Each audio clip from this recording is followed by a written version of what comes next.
Bienvenidos a Ciudad Campus, el programa de la Universidad Nacional de Colombia, sede Medellín, que busca discutir los temas de país y de ciudad desde una perspectiva académica. Hoy vamos a hablar de un tema que nos preocupa a todos cuando salimos a la puerta de nuestros hogares, y es el tema de la contaminación, de la calidad del aire, de, digámoslo así, esas condiciones que tenemos para respirar en nuestra ciudad y en nuestro país. Y para hablar de un tema como ese, tenemos a dos expertos. Ellos son Carmen Elena Zapata, profesora de la Universidad Nacional de Colombia, y José Fernando Álvarez. Yo les pregunto a los expertos, esta es la pregunta, la primera con la que debemos arrancar y que no podemos esquivar, y es: ¿qué aire respiramos en Colombia? ¿Qué aire tenemos en Medellín y sobre todo en estas ciudades grandes que tiene el país? Bueno, hay que ser claros en el aire que respiramos. Las grandes ciudades tienen problemas de calidad de aire por el tráfico vehicular, las fuentes de emisión como empresas, obras de construcción y distintas otras fuentes. El principal problema de nuestras grandes ciudades, llamémoslas de las grandes capitales como Bogotá, Medellín, Cali, Bucaramanga, es la cantidad de vehículos transitando en las vías. Esos aportan la mayor contaminación. Entonces, tenemos que decir que toda actividad humana produce contaminación. Entonces, en las grandes ciudades respiramos aire más contaminado que en las zonas urbanas. Mientras más grande sea la ciudad, mayor tráfico tenga, más contaminantes vamos a tener. Y yo le quiero hacer esta pregunta directamente a José Fernando. José Fernando, el poblado, precisamente la profesora hacía mención de la cantidad de vehículos y por ende del aumento de las difíciles condiciones medioambientales, pero el poblado que tiene tantos vehículos, ¿cómo ven ustedes la situación allá particularmente, en lugares como ese barrio que tiene tantos vehículos? Pues bueno, César, muchas gracias. Bueno, primero no soy un experto, soy un ciudadano más que nos empezamos a preocupar por el tema, apoyándonos de la parte académica, la parte técnica, porque los ciudadanos no nos podíamos quedar esperando también de las decisiones estatales, sino también ayudar y a buscar la manera de corregir lo que de pronto nosotros somos los culpables también de ese proceso. Bueno, también en este momento quisiera representar lo de la red de mesas ambientales, tanto en Medellín como en una mesa regional de los municipios del Valle de Aburrá, que ya empezamos a trabajar conjuntamente. En el tema específicamente del poblado, cual nosotros hemos estado demasiado preocupados en el sentido de que, a pesar de que el poblado tiene una concepción de que el carro es el elemento estructurante de su forma de pensar, hablar, lo que sea, porque el carro siempre está presente. Hemos intentado de que primero haya una corresponsabilidad social con respecto a que los ciudadanos empiecen a ver de que el carro no es un elemento vital en su vida normal, porque vemos que cada vez antes el poblado era un lugar que el clima era mucho más suave. Yo creo que antes, hasta hace 10 años, cuando ya Medellín dejó de perder eso tropical, porque se está volviendo, se está calentando cada vez más el centro. Sí, ya no somos tan tropicales. Vemos que el poblado, inclusive se lo pregunté a Clima, al CIATA, que por qué el poblado todavía conservamos un poquito del frío, el frío de mañanero, el frío de la noche, a ciertas horas del día. Y decía, no, es que ustedes están más altos. Disculpa que de pronto me larga la pregunta, pero veníamos con esa preocupación. ¿Por qué el poblado, inclusive sobre la línea del poblado, hay niebla? Todavía se ve, porque hay unos árboles muy interesantes de bosque húmedo tropical y conservan eso. Todavía hay mucho árbol y eso como que contrarresta la cantidad de carros. Sin embargo, ya últimamente también en la parte central comenzamos ya a sentir más calor, y el calor va con responsabilidad pues del CO2 que está generando los carros, y obviamente es el aire que estamos respirando. Claro, y como decía la profesora, todos los otros elementos, no le atribuyamos únicamente a los vehículos. Algo, César, que es muy importante, la cantidad de construcciones. Estamos hablando de Altavista. Altavista van y llevan, por ejemplo, toda la descarga de material que tumban de los edificios y que remueven la tierra. Y vemos en el poblado una gran cantidad de volquetas diarias que también están sumando fuera del transporte público, que es el otro que está contaminando mucho, pero las volquetas y el transporte pesado es el que está generando alta contaminación. Ahí digámoslo, nos fuimos a la parte más pequeña, al barrio, a esa zona que está, digámoslo, más influida por lo vehicular. Pero yo quisiera que la profesora y en un momento nos tenemos que ir a una pausa.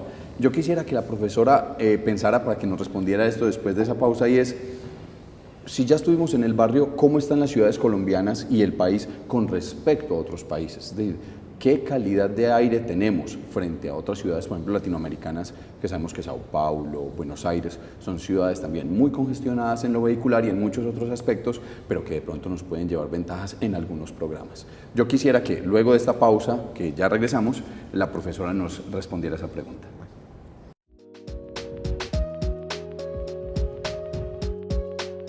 Bueno, gracias por seguir con nosotros luego de esta pausa. Y habíamos dejado a la profesora con una inquietud, y es que nos pusiera en contexto. ¿En qué momento, en qué posición nos encontramos frente a otras ciudades latinoamericanas y del mundo? Bueno, hay un ranking digamos, de ciudades contaminadas. El más nuevo que hizo la Organización Panamericana de la Salud es del 2005.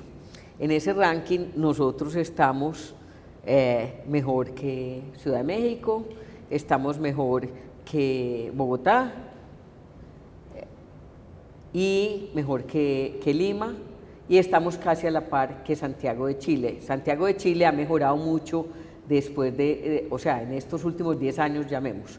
Pero si comparamos, digamos, a nivel mundial, miremos ciudades que tengan características similares al Valle de Aburrá.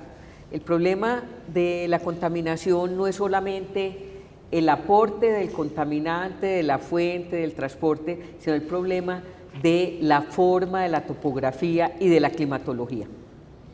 Entonces, cuando miramos eso, no nos podemos comparar sino con Santiago de Chile y de pronto con Ciudad de México. Y estamos mejor que Ciudad de México. Y un poquito más mal que Santiago de Chile. ¿Por qué digo un poco más mal? Porque cuando los datos tienen casi 10 años, los de Santiago de Chile, que están en el estudio de la Organización Panamericana de la Salud, y desde ese momento hasta ahora ha habido muchas medidas como reducción del azufre en los combustibles, que redujo el material particulado atmosférico y los gases como los SO2 o SOX, como los llama la gente, que son los gases a base de compuestos azufrados. Entonces, nosotros hemos hecho en el Valle de Aburrá mejoras. Entonces, ese cambio de combustibles no es solo en el Valle de Aburrá, es en toda Colombia. Entonces, tenemos que mirar los nuevos datos que está sacando la Organización Mundial de la Salud. Todavía no hay un informe completo comparando ciudades. Entonces, sería muy temerario, sin tener datos de base, decir, no, nosotros estamos mejor que Santiago de Chile, mejor que tal, pero sí hay ciudades que tienen los mismos problemas que nosotros y han tomado medidas extremas, como Londres. Londres tomó una medida de hacer peajes urbanos. Los peajes urbanos se toman en las zonas de mayor contaminación. Es un tema y se está discutiendo en ciudades colombianas. Y se está discutiendo en Bogotá, se ha discutido en Medellín, y posiblemente sea una buena solución limitar el ingreso de vehículos a ciertas zonas de las grandes ciudades. Eso tiene que venir de la mano de otras medidas, como es mejorar el transporte público, los sistemas integrados de transporte. En Medellín hemos avanzado mucho. Hay ciudades colombianas que no han avanzado en eso, que todavía tienen problemas de congestión en los servicios integrados de transporte, como Bogotá. Bogotá tiene problemas con Transmilenio, lo hemos visto últimamente con todas las protestas de la gente, porque la insuficiencia de vehículos y las vías en mal estado.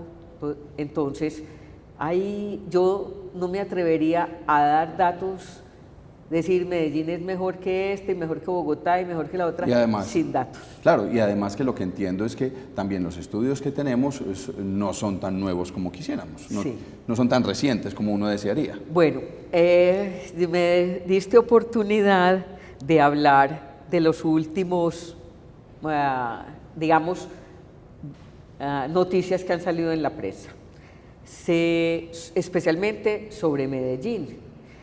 Los datos de esos estudios son de la década de los 90, cuando la red de monitoría de calidad de aire del Valle de Aburrá era completamente diferente. No teníamos sino prácticamente una estación por municipio, teníamos 9 estaciones. Ahora todas las estaciones están, digamos, a nivel de piso, o sea, donde que se mueve la gente. O sea, que sí se están tomando Sí se medidas están tomando y tenemos medidas, datos y de tenemos eso datos para estar actualizados. para estar actualizados. O sea, la información que tomaron es una información desactualizada. Claro, y la Nacional tiene un programa para precisamente medir la calidad de ese aire. Eso es lo que vamos a ver en esta nota a continuación, cómo la Universidad Nacional está vinculada a esos procesos de medición de la calidad del aire en nuestra ciudad.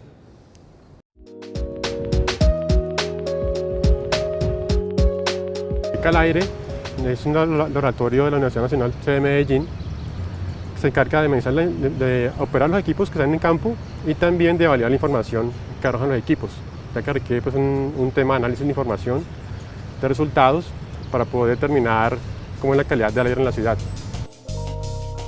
En la ciudad hay 22 estaciones que se encargan de medir la calidad del aire. Esas estaciones que vemos en este momento es un tráiler que es transportable. En este momento este tráiler mide condiciones meteorológicas como velocidad de viento, dirección de viento, temperatura, humedad, radiación solar. También mide precipitación y ya en la parte de calidad de aire mide partículas respirables menores a 2,5 micras. Como pueden observar, en la parte superior hay unas entradas de muestras. La entrada de muestra que está aquí al frente, la más grande, es la entrada de partículas. Dentro de la estación hay un equipo que tiene una bomba interna que succiona aire de afuera de la estación hacia adentro. Entonces, ese aire contiene partículas respirables que son filtradas por una entrada de muestra que las clasifica, y las más pequeñas, las más respirables, quedan atrapadas en una cinta filtro. Esa cinta filtro la recolecta para que el equipo posteriormente las pueda medir y pueda calcular la concentración de partículas en el ambiente.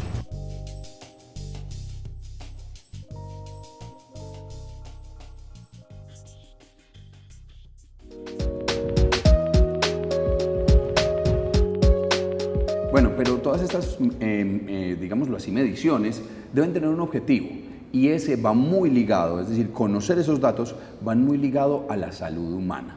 Le voy a preguntar aquí a José Fernando, y es él que está en contacto directo con la comunidad, con esas mesas, en esos lugares, ¿qué ha notado, qué ha percibido, qué dice la comunidad sobre esas condiciones de salud directamente ligadas hacia las condiciones medioambientales o de la contaminación? César, ve, esa es la parte más delicada de todo, porque es que hay una conciencia sobre el medio ambiente que las personas pues muchos ya la tenemos, ¿no es cierto?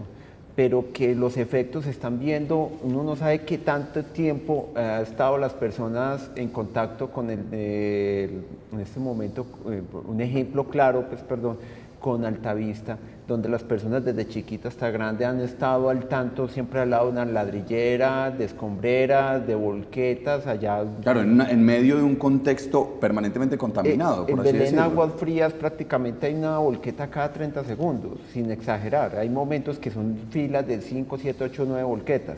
Y más se suman de que ahorita, por ejemplo, en esta época hay mucha quema. Inclusive hubo un incendio hace 2 días que fue grandísimo, pero también la comunidad a voz baja le dice, no, es que quemas hay en todas partes, pero aquí todavía no está claro, y ellos nadie puede decir nada, pues obviamente hay cuestiones de orden de seguridad, pero tampoco le preguntaba a la doctora que si en verdad existían algo que ya tuviéramos concreto sobre el impacto sobre la salud de las personas, y creo que hasta el momento no tenemos en ese sector. Estamos hablando de la Comuna 13, Belén Parte Alta, Altavista, y llegando hasta sectores como Itagüí. Entonces ahí les suelto la pregunta a Carmen Elena. ¿Tenemos esos estudios, tenemos datos en esos temas de salud relacionada con la Los estudios epidemiológicos que tenemos son estudios muy viejos y muy localizados. En la zona de Belén Altavista no tenemos estudios. O sea, las autoridades en salud son las llamadas a hacer los estudios epidemiológicos y incluir dentro de los posibles factores de enfermedades la contaminación atmosférica, porque ya la Organización Mundial de la Salud dijo que la contaminación atmosférica es uno de los factores que influye en la mortalidad y morbilidad en la población. cualquier población. Si de pronto la gente no me entiende morbilidad y mortalidad, entonces morbilidad es el incremento de las enfermedades y mortalidad son las defunciones que tenemos. Vinculadas a eso. Vinculadas a eso. Porque Entonces, muchas veces es un malestar de nuestra comunidad. Como decían las abuelas, él murió de repente, pero observan el caso y estaba vinculado muchas veces a condiciones medioambientales, había empresas al lado, como lo decía José. Es decir, es el tema de estar muy pendientes y tener esas condiciones presentes. Sí, hay que tener en cuenta que la Organización Mundial de la Salud es muy clara en decir que para ciertas enfermedades la contaminación atmosférica dentro de las casas es más importante que la contaminación atmosférica fuera, digamos, en la calle y eso. Por ejemplo, en el informe del 24 de marzo de este año, la Organización Mundial de la Salud dice que el EPOC, o sea, la enfermedad obstructiva respiratoria, el 11% la puede producir la contaminación atmosférica fuera de la casa, o sea, la contaminación ambiental, el 11%. En cambio, la contaminación interna de las casas es el 22%, el doble. Que muchos imaginaríamos que sale sería lo contrario, lo contrario, a la inversa. Entonces hay que ser muy cuidadosos en esos estudios y en las cosas, pero hay que hacerlos. En el Valle de Aburrá son muy poquitos y estudios muy localizados de muy corto tiempo y no con una longitud suficiente para poder saber la causalidad entre contaminación atmosférica y la enfermedad que tiene o respiratoria o cardiovascular. Entonces, las autoridades ambientales y las de salud tienen que conversarse para hacer los estudios. Hay un protocolo de salud ambiental que acaba de aprobar el Ministerio de Salud, no conocemos todavía la versión final, pero es importante que todos sepamos que SISTE está trabajando en eso. Ahí usted mencionó, a ver, ya habíamos hablado del país, habíamos hablado del barrio, Sí. pero mencionó un tema y es el Valle de Aburrá. Sí. Son unos municipios conurbados que posiblemente estén padeciendo los mismos problemas o inclusive unos más que otros. ¿Cómo están esos municipios del Valle de Aburrá y de Antioquia en general? Bueno, los datos de la red de monitoreo de calidad de aire del Valle de Aburrá, que son del área metropolitana, que la universidad opera la red, nos muestran que los municipios del norte del Valle de Aburrá, o sea, Barbosa, Girardota, Copacabana, son los menos contaminados. Hacia el centro del valle, o sea, Bello, Medellín, Itagüí, se incrementa la contaminación, especialmente en material particulado. Casi que hacia los extremos sí, del Valle de Aburrá. Eso, y hacia el sur tenemos La Estrella y Sabaneta, menos contaminados que los del centro del Valle de Aburrá, pero más contaminados que los del norte. Entonces, en todas estas estaciones, digamos, de Medellín y de Itagüí principalmente, tenemos excedencias de norma. Esas excedencias de norma son superaciones de la norma diaria colombiana, especialmente en material particulado. Esas excedencias se miran horarias, pero después se hace el promedio diario y se mira si se supera la norma. No todas las estaciones presentan excedencias, las excedencias no son las 24 horas del día, son una o dos veces claro, en son el datos, mes. casi que datos variables, Sí, están ahí en su y baja. exactamente, dependen de condiciones climáticas, que son muy importantes, y también del día de la semana. O sea, en vacaciones es menos la contaminación. E inclusive hasta de cuánto saquen su carro ese día. Exactamente. Empiezan a haber muchas variables.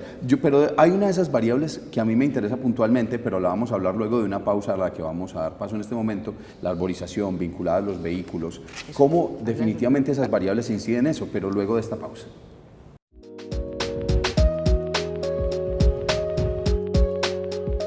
Nos íbamos a la pausa con una pregunta para José Fernando, y era el tema precisamente de esas variables, como el tema arborización, como el tema, todo lo que nosotros estamos destruyendo, que también influyen en la calidad del aire. ¿Cuál es esa percepción que tienen ustedes desde las zonas que ustedes trabajan? Hay algo muy interesante nuevo, un anuncio que hizo la revista Nature en diciembre donde decía de que los árboles que ya tienen años, que son viejos pero que ya son grandes, tumbó el mito de que aparentemente no eran los que estaban absorbiendo bastante CO2, que ya los árboles viejos ya era para cambiar. Esa era una discusión que teníamos inclusive con el asunto de la tala de árboles, que habían que renovarlos. Debido a que la revista Nature, y revisando más profundamente desde la Universidad de Alcalá, también tiene esa información, y que según la información dice que no solamente fue un estudio hecho por la universidad, sino por un colectivo de académicos.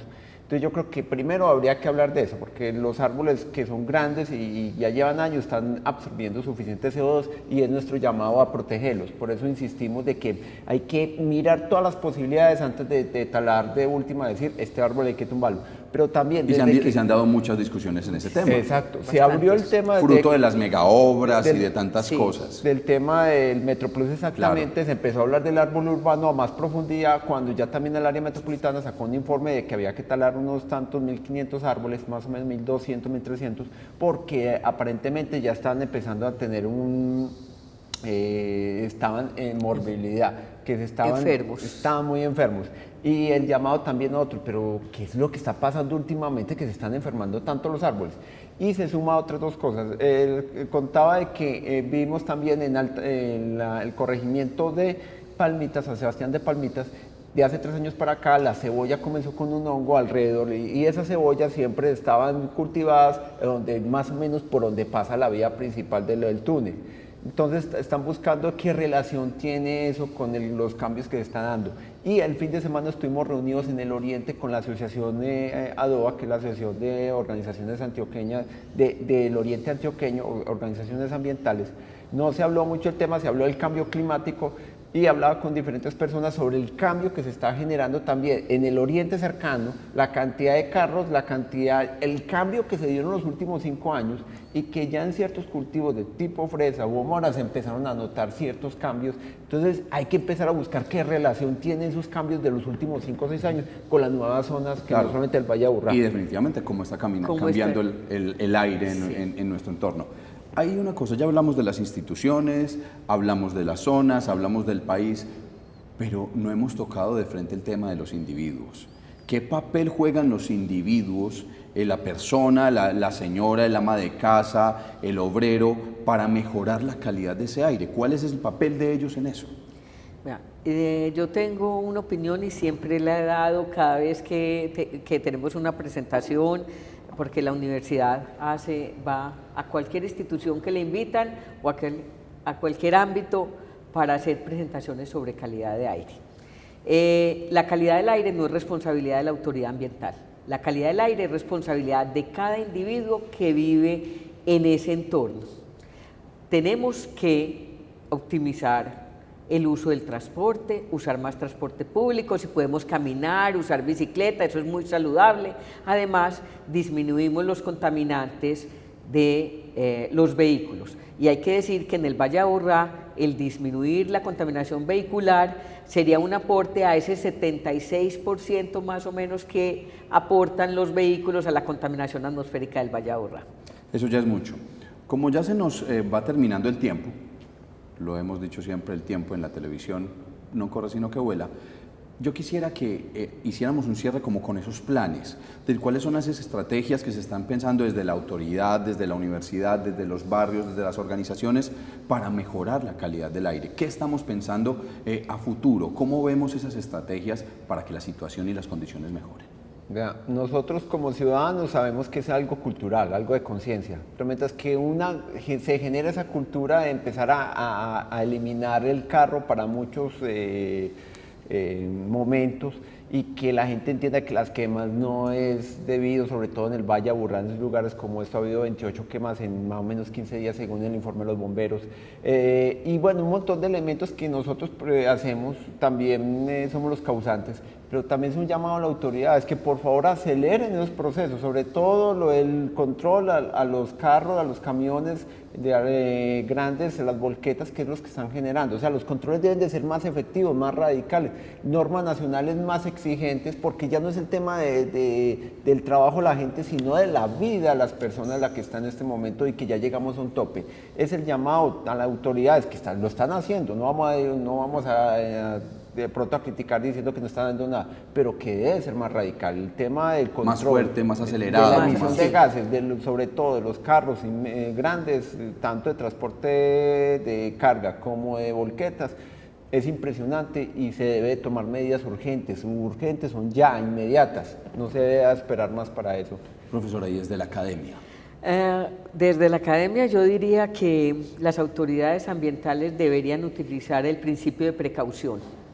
¿Qué es eso? El principio de precaución ya lo hemos utilizado en Colombia, o sea, cuando un ambiente está muy contaminado, tiene alta cantidad de contaminantes, pero no supera la norma, pero se está acercando, las autoridades ambientales pueden ser más estrictos en la normatividad en una zona. Entonces, un llamado es que los vehículos particulares como volquetas y camiones que no están incluidos dentro de la chatarrización sean incluidos. Y podríamos pensar que en el Valle de Aburrá vehículos más viejos de 15 años no deberían circular, porque son vehículos que ya no cumplieron su ciclo de vida y que tienen altas emisiones. Y nos estamos enfermando todos. Entonces, eso se ve reflejado en la parte económica. Entonces, eso es una cadena, digamos, contamino, se enferma la población, ¿quién paga? La misma población o el régimen subsidiado. Claro, pero entonces ahí vamos, que entonces también es un papel del ciudadano que esté no solo pendiente, sino exigiendo el control. Bueno, se nos acabó el tiempo. Yo agradezco a nuestros invitados por su presencia el día de hoy, a la profesora y a José Fernando, que nos hablaron y nos dieron un resumen muy rápido de lo que sucede en la ciudad y en el país con la calidad del aire. Nos vemos la próxima semana con Ciudad de Campus. Hasta pronto.